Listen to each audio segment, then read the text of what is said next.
नमस्कार, प्रश्नकाल में आपका स्वागत है। मैं हूं अखिलेश सुमन और मेरे साथी अरविंद कुमार सिंह। 2019 के अंतरिम बजट का सत्र चल रहा है और इस बजट सत्र में हम आपके सामने लेकर आ रहे हैं अतारांकित सवालों को, जिनके जवाब सदन के पटल पे लिखित तौर पे रखे जाते हैं और सदन के पटल पे इन पे कोई चर्चा नहीं होती। लेकिन अगर ज़रूरत पड़ी और अगर संबंधित सांसदों का सवाल से संतुष्टि नहीं हुई तो वे एक बार फिर सवाल जवाब कर सकते हैं लिखित तौर पे, और अगर ज़रूरत पड़ी तो मंत्री उसका सदन के पटल पर भी जवाब दे सकते हैं या उस पर लघु अवधि की चर्चा भी कराई जा सकती है। तो अरविंद जी, आज के प्रश्नकाल की शुरुआत करते हैं हम आपसे राष्ट्रीय नदी गंगा विधेयक के मामले में। माजिद मेनन का सवाल है और माजिद मेनन ने सवाल किया कि क्या कोई ऐसा विधेयक लाया गया है, राष्ट्रीय नदी गंगा विधेयक 2018, उसका प्रारूप क्या है, उस पर सरकार किस तरीके से चाह रही है आगे बढ़ना? अखिलेश जी, ये ड्राफ्ट है बेसिकली। जो ड्राफ्ट सरकार ने बनाया है उसमें जानने की कोशिश की है माजिद मेमन साहब ने कि क्या जो ये विधेयक है, इसका जो ड्राफ्ट है उसमें एक सशस्त्र बल गंगा संरक्षण कोर की स्थापना करनी है, यानी एक फोर्स डेवलप की। यानी इसमें सरकार ने स्वीकार किया है कि हाँ, ये जो विधेयक का जो ड्राफ्ट है उसमें ये कहा गया है कि एक सशस्त्र बल के रूप में जो है एक कोर स्थापित होगी जो गंगा का संरक्षण का काम करेगी। क्योंकि आपने देखा होगा बहुत सारी ऐसी गतिविधियां चलती हैं गंगा के किनारे, उसके लिए सरकार ने महसूस किया है कि वहाँ उन चीज़ों को नियंत्रित करने के लिए ज़रूरी है कि एक ऐसा फोर्स हो जो कि जो है इन सारी गतिविधियों को नियंत्रित करे। और उसमें ये भी दिया कि कोर जो है उसको अपराध के दोषी व्यक्तियों को गिरफ्तार करने या करवाने और उनको निकटतम पुलिस स्टेशन ले जाने का अधिकार दिया जाना प्रस्तावित है।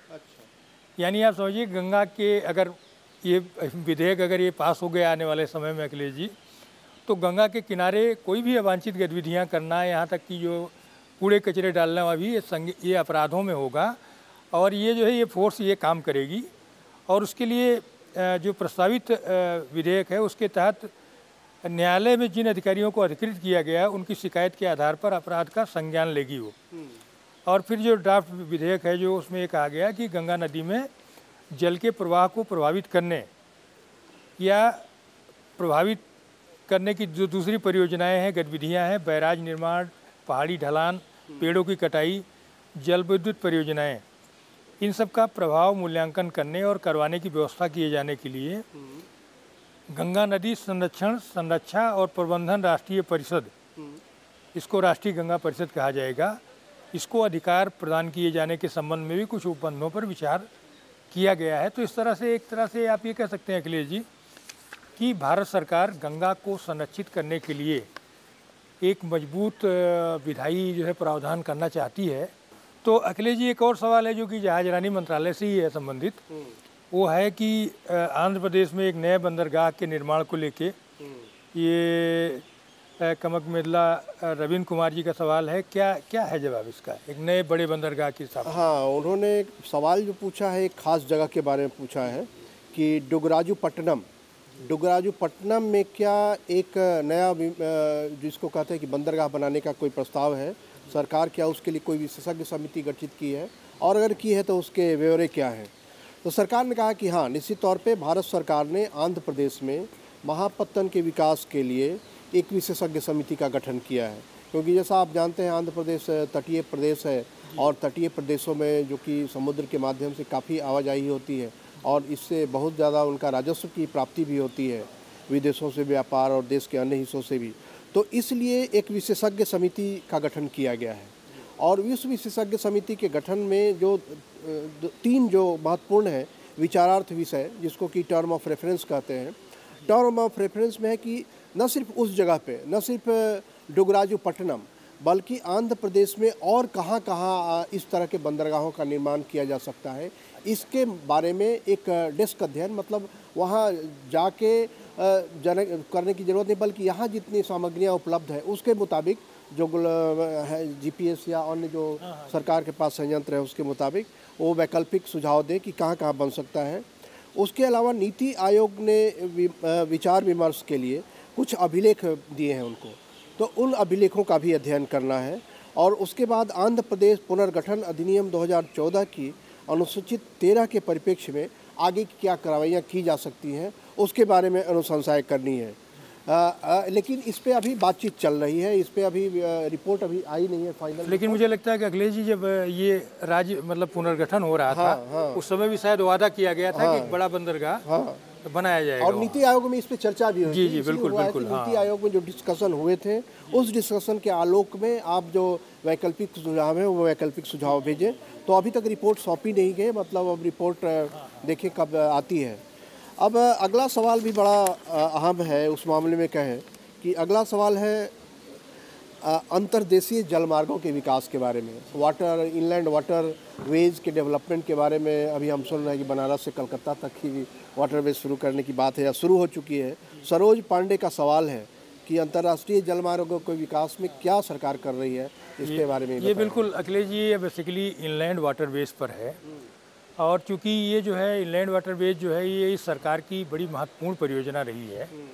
और इसमें सरकार की कोशिश ये रही है कि जो भी संभावित जलमार्ग हो सकते हैं उनको विकसित करके, और जो माल परिवहन या जहाँ संभव हो सके यात्री परिवहन, उसमें सड़क और रेल का जो दबाव है उसको कम किया जाए। तो उसके लिए सरकार ने एक महत्वाकांक्षी योजना बनाई है। और उसमें जो आपने जैसे कहा गंगा का, तो गंगा उसमें प्रमुख वो है, क्योंकि आप देखिए बनारस से और हल्दिया के बीच में काफ़ी ज़्यादा माल परिवहन की गुंजाइश है। कुछ कंटेनर भी चलने लगे हैं वहाँ, रिवर क्रूज भी चलने लगे हैं। तो उसमें टूरिज्म का पोटेंशियल, और ये दोनों तो जो सवाल का जवाब दिया इसमें अखिलेश जी की, जो 24 राज्यों में फैले हुए 111 जो राष्ट्रीय जलमार्ग इन्होंने छांटे हैं, उसमें से 5 ऐसे हैं जो ऑपरेशनल है, जहाँ काम हो रहा, मतलब चल रहा है जो किसी न किसी रूप में, और बाकी जो है उन पर काम शुरू किया गया है। इसमें से 25 राष्ट्रीय जलमार्ग ऐसे हैं जो कि इंटर स्टेट हैं, मतलब वो एक दूसरे राज्य में मिलते हैं जाकर के। और इस पर जो है ये अखिलेश जी, इसमें खासतौर पर जिसको इसको डिटेल में देखना हो तो ये कई पेज में इन्होंने पूरी सूची दी हुआ। चूँकि हम लोगों ने प्रश्नकाल में ऐसे इस सवाल इससे मिलते जुलते कुछ और सवाल किए हैं, तो इसलिए उसकी डिटेल में नहीं जा रहे हैं हम लोग। लेकिन ये है कि राष्ट्रीय जलमार्ग संख्या 1, 2 और 3 पर जो है कार्गो वगैरह चल रहा है, इस समय संचालन हो रहा है। 4 और 5 इस पर जो है गतिविधियाँ विकास की शुरू हो गई हैं। और जो हल्दिया बनारस आप बता रहे थे, इस पर करीब 5,870 करोड़ रुपए की लागत से जलमार्ग विकास परियोजना पर उसको बिल्कुल अंतिम रूप दिया जा रहा है। और जो DPR बना अभी तक अखिलेश जी, जो मतलब नए जलमार्गों के विकास का, उसमें 30 जलमार्गों को ये पाया गया कि फिजिबल हैं, जिनमें काफ़ी पोटेंशियल है। और उनकी विकास की गतिविधियाँ जो है उसमें से 10 की शुरू कर दी गई हैं। तो उसके इससे लगता है कि अखिलेश जी, जैसे पहले क्या था कि बजट बहुत सीमित था, 200-250 करोड़, उसमें विकसित नहीं हो पाते थे जलमार्ग। तो अगर आप ये देखेंगे 2015-16 में कुल 298 करोड़ रुपया जो है वो अनुदान दिया गया था इस मद में। 17-18 में बढ़ के 660 करोड़ से ज़्यादा हो गया है।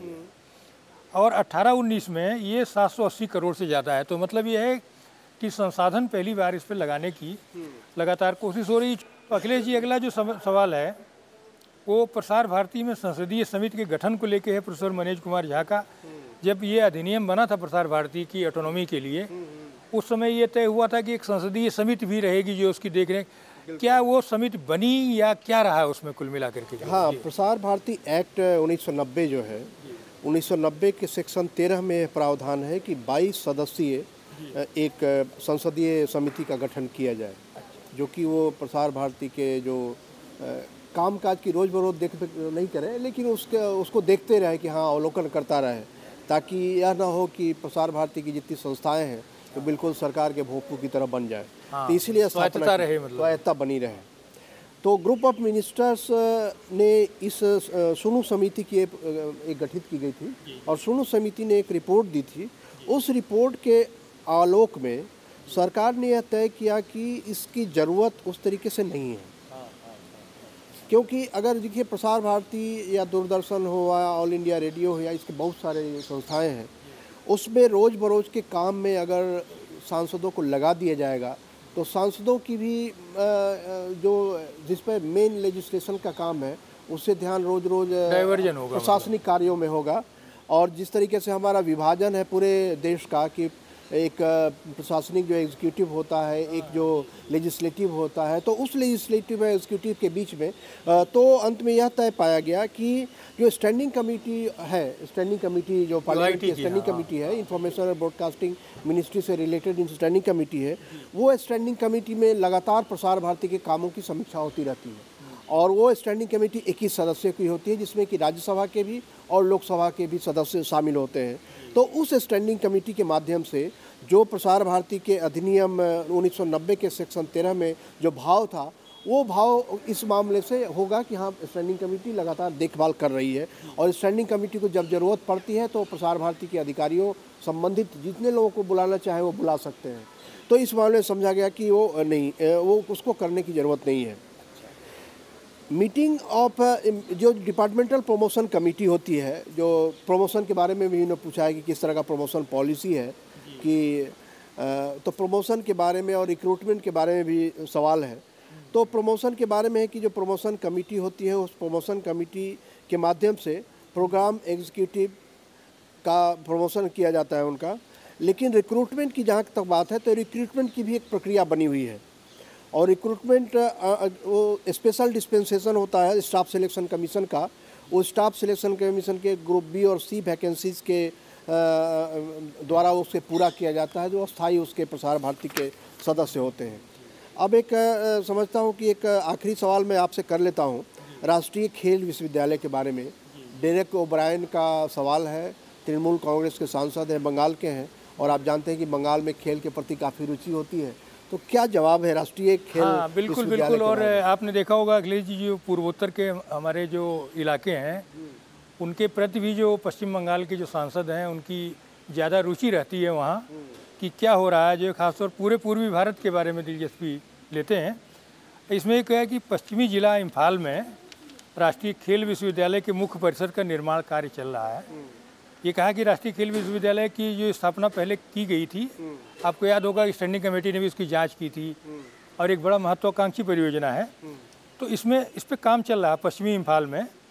और खेल विश्वविद्यालय के कैंपस का निर्माण जब तक पूरा नहीं हो जाता, तब तक जो है एक खुमान लंपक खेल परिसर है इम्फाल में, उसको एक अस्थायी परिसर का रूप दिया गया अखिलेश जी। और प्रयास ये हो रहा है कि विश्वविद्यालय जल्दी बन जाए। जो इस चालू वित्त वर्ष है 18-19 का, उसमें खेल विश्वविद्यालय के लिए 25 करोड़ का आवंटन किया गया है, जिसमें आज की तारीख तक जो इसमें दिया है कि राष्ट्रीय खेल विश्वविद्यालय को 5 करोड़ रुपए जारी भी कर चुके हैं। जैसे जैसे ज़रूरत हो रही, तो पैसे की कोई कमी नहीं है।